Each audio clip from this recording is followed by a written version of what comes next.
Hey there, you. Welcome back to the Deep Dive. Great to be here. So today we're tackling this idea that honestly feels completely backward at first glance. It's this principle that, if you want to make a challenge feel easier, the trick is to actually make the preparation for it way, way harder. It really does fly in the face of, basic efficiency, doesn't it? No. We usually try to find the easiest path. Exactly. Conserve energy, streamline things. But this idea says no. Sometimes deliberately overloading yourself in practice is the key. There's that old saying, right? Often hear it in military or sports contexts. You mean, the more you sweat in peacetime, the less you bleed in war. That's the one.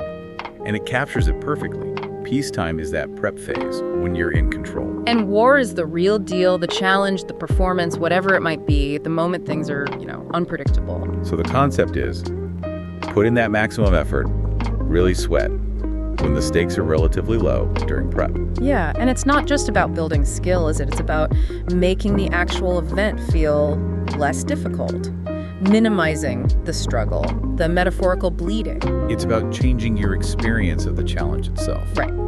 So that's our mission for this deep dive. Let's try and unpack why this works, look at a couple of really cool, maybe unexpected examples, and see what insights you can maybe pull out for facing your own tough stuff. Exploring the strategic value of making things harder for yourself. Sounds fun. Let's get into it. So the core principle, if we strip it right down, it's kind of profound. Go on. The tougher you are on yourself before the event, the easier life or the challenge feels during the event.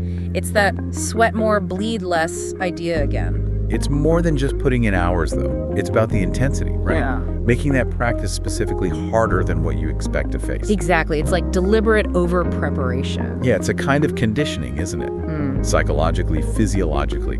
You push your limits in a safe space, so your capacity actually grows. And what felt hard before, suddenly it's manageable. It's within your new expanded comfort zone, maybe. Right. And crucially, your perception shifts. That war situation. It might seem terrifying if you haven't done the hard yards in peacetime. But if you have faced something even tougher in practice, Then the real thing feels, well, almost routine sometimes. Less scary, definitely. but as you said, choosing that extra difficulty, that's the weird part. Why would anyone volunteer for more struggle? Yeah, our instincts scream against it. Which brings us, I think, to a really great story you mentioned. From childhood. Oh, yeah. It's such a clear example. Little League Baseball.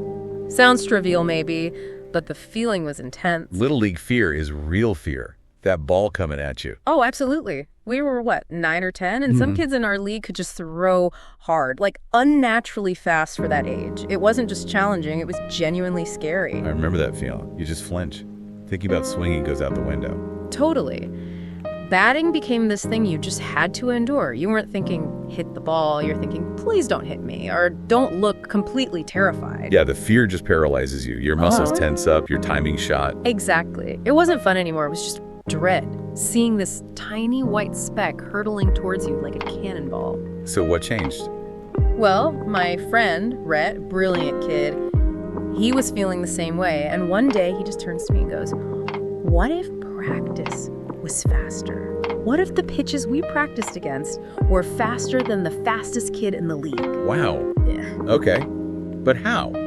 You couldn't exactly ask the fast kids to throw batting practice. And even then, faster. Right. That was my reaction. Rhett, that's the problem. We can't face faster pitches. We didn't have pitching machines or older brothers willing to hum it in there. So you needed to artificially create something harder. And he had this genius, simple idea. He pulls out one of those little plastic golf balls, the wiffle ball kind with the holes. Tiny thing. Oh, okay, super light. Exactly. Tells me to grab my bat. We go to the park. He walks towards the mound, but then he stops way short, like maybe half the normal distance. 25 feet away instead of 46. Ah, okay. Shortening the distance using a light ball.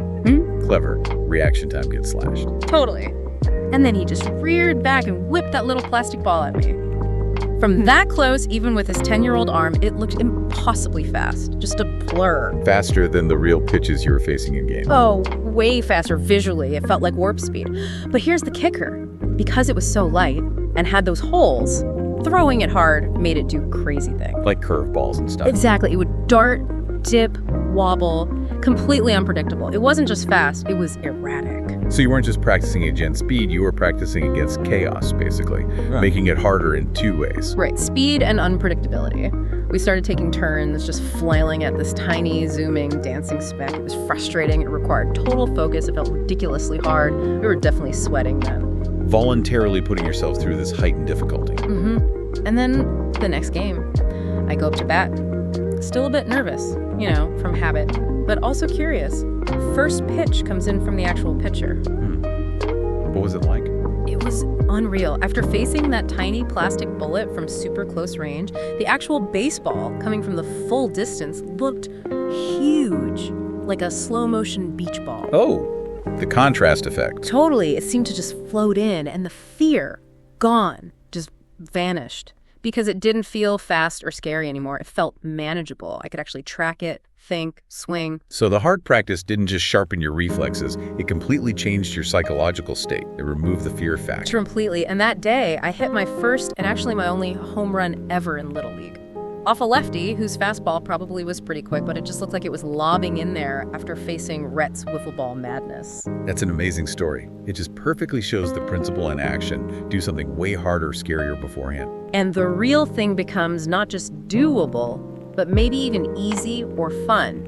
It unlocked the performance. And it's not just childhood games, right? This pops up at the highest levels. Muhammad Ali, for instance. Ali, the master strategist. How did he use this idea? Well, think about his starring. He didn't just get guys who fought like his next opponent. That's standard. Okay. He would specifically seek out sparring partners who were better than his opponent in one key area. So wait, if his opponent had a killer left hook? Ali would find someone to spar with whose left hook was even more devastating. Faster, harder, whatever.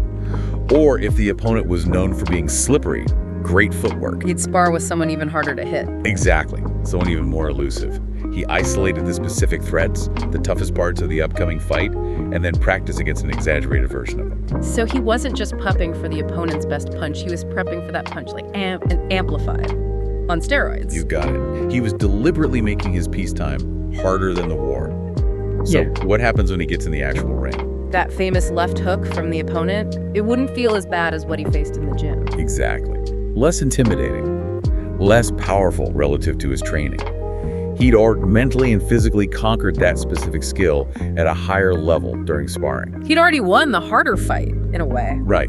He knew he could handle it because he'd handled worse. It reduced the bleeding in the actual fight because he'd sweat so much more intensely, facing those exaggerated challenges in practice. It's really striking how it's the same core idea, whether it's kids figuring it out with a plastic ball or a world champion boxer prepping for a title fight. Yeah, the principle holds.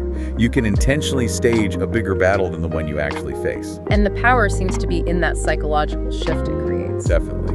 Which makes you think, this isn't just for sports, is it? No, surely not. How does this apply, in everyday life, for challenges we all face? Absolutely. Think about anything that makes you nervous or feels difficult. Public speaking, a tough conversation, asking for a raise, tackling a huge project. Okay, take the presentation example. You're nervous about speaking to, say, senior management. How do you apply this make it harder idea? Well, standard advice is rehearse. But to use this principle, you'd make the rehearsal itself more intimidating than the actual event. How? Maybe instead of practicing in front of your supportive partner, you practice in front of that one colleague, or maybe even a friend who you know is super critical, or just generally intimidates you more than the actual audience does. Oof. Okay. Or maybe someone you know will grill you with the absolute toughest questions imaginable. Exactly. Someone whose judgment you fear more. It's going to feel awful in the moment, right? That's the sweat. Yeah, sounds pretty uncomfortable. But then what happens when you stand up in front of the actual managers? Compared to the person you just faced in practice, they suddenly seem less threatening. The potential questions feel less sharp. Because you've already weathered a tougher storm. Your stress baseline has been reset higher. You got it. The real thing feels like a comparative relief. Your internal gauge for difficult is recalibrated. Okay, or what about, say, a big project you're putting off because it just feels overwhelming? Right. Normal advice, break it down. Good advice, often. But this principle suggests something else. It might suggest, doing something different first, like maybe identifying the single hardest, most dreaded part of that entire project. Yeah. And forcing yourself to tackle that piece first. Get the worst over with up front. Kind of. Or even weirder maybe, pick some totally unrelated task that you find even more annoying or difficult and make yourself do that before you even start the project you were dreading. If I hate writing this report, I first have to, clean the garage, which I hate even more. It could be. It sounds weird, but the psychology works. You face down the bigger dragon first, then the original dragon seems smaller, less intimidating. It's that contrast again, and maybe some momentum from having already done something hard. Exactly. You voluntarily cleared a higher bar, so the one you actually needed to clear feels lower. It changes your whole relationship to that task. It's not just about building resilience then, it's more immediate. I think so. It's about immediate confidence boosting. It cuts down the anxiety in the moment because you have fresh proof, direct evidence that you just handled something even tougher, or at least something you dislike more. Okay, that makes sense. You're not just hoping you can handle it, you know you just handled worse. Right. And that frees up so much mental energy. Energy that would have been wasted on fear or worry. Now you can actually focus on doing the thing well instead of just white-knuckling your way through it. It takes the edge off the dread. Maybe even makes it not fun, necessarily, but less of an ordeal. Could even make space for competence, focus, Yeah. maybe even finding some satisfaction in it. Okay, so wrapping this up, this whole sweat more in peacetime thing, it's not just a nice phrase. It seems like a really practical strategy. Yeah, it's about intentional over-preparation, rooted in understanding how we perceive difficulty and how we build psychological toughness. Deliberately making the practice harder than the performance. And the payoff is huge. The real challenge feels easier, less daunting. Your ability to actually perform under pressure goes way up. It can transform something you dread into something you feel genuinely ready for, maybe even confident about. So maybe a final thought for you listening. Think about something that feels challenging for you right now, something on your horizon that's a bit daunting.